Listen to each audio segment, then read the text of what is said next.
Presiden Joko Widodo menerima kunjungan resmi para Menteri Luar Negeri negara anggota ASEAN beserta Sekretaris Jenderal ASEAN yang baru di Istana Merdeka Jakarta Jumat 3 Februari. Kepada awak media, Menlu RI Retno Marsudi menyampaikan, dalam pertemuan tersebut, Presiden Jokowi menegaskan bahwa ASEAN tidak boleh menjadi proksi atau perwakilan bagi siapapun. Presiden juga menekankan pentingnya sentralitas dan kesatuan ASEAN yang perlu untuk dijaga. Presiden juga kembali menekankan soal 5 poin konsensus yang akan tetap menjadi pedoman ASEAN untuk menyelesaikan isu Myanmar. Selain itu, Presiden Jokowi juga berbicara tentang ASEAN sebagai pusat pertumbuhan ekonomi di tengah gelapnya proyeksi ekonomi dunia. Hal itu sejalan dengan tema yang diangkat dalam keketuaan Indonesia di ASEAN tahun ini. Usai menemui Presiden, para Menlu ASEAN akan melakukan rangkaian pertemuan selama 2 hari. Salah satunya isu yang dibahas adalah penyelesaian konflik Myanmar.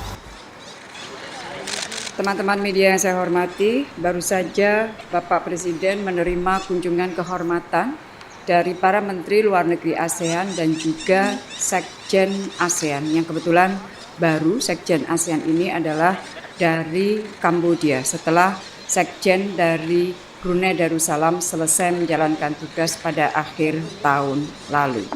Dalam pertemuan, saya laporkan kepada Bapak Presiden bahwa hari ini dan besok para Menteri Luar Negeri ASEAN akan melakukan serangkaian pertemuan yang akan dimulai siang ini, yaitu Working Lunch yang akan membahas mengenai masalah Myanmar. Kemudian diikuti dengan ASEAN Coordinating Council dan besok kita akan melakukan pertemuan retreat. Rangkaian pertemuan para Menteri Luar Negeri ASEAN ini merupakan pertemuan besar pertama yang dilakukan di bawah keketuaan Indonesia. Di dalam pertemuan tadi Bapak Presiden menekankan 2 hal. Yang pertama adalah bahwa ASEAN tidak boleh menjadi proksi siapapun.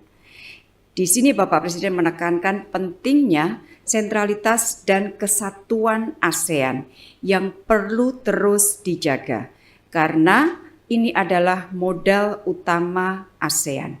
Dan Bapak Presiden menekankan pentingnya penghormatan terhadap prinsip-prinsip demokrasi, hukum internasional, hak asasi manusia sesuai dengan apa yang ada di dalam piagam ASEAN.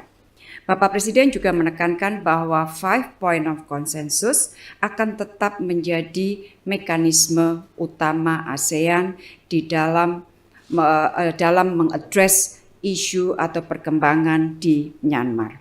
Itu yang pertama. Yang kedua, Bapak Presiden menekankan bahwa ASEAN harus menjadi epicentrum of growth atau pertumbuhan ekonomi di tengah gelapnya proyeksi ekonomi dunia saat ini. Namun Bapak Presiden kembali lagi mengingatkan bahwa kita akan dapat menjadikan ASEAN sebagai epicentrum of growth kalau kita mampu menjaga stabilitas perdamaian di kawasan. Jadi itu saja teman-teman yang dapat saya sampaikan per detik ini. Mulai siang akan ada pertemuan seperti yang saya sampaikan tadi, dan di akhir pertemuan hari ini saya akan menyampaikan juga press briefing dari ASEAN Sekretariat mengenai hasil bahasan pada hari ini. Terima kasih.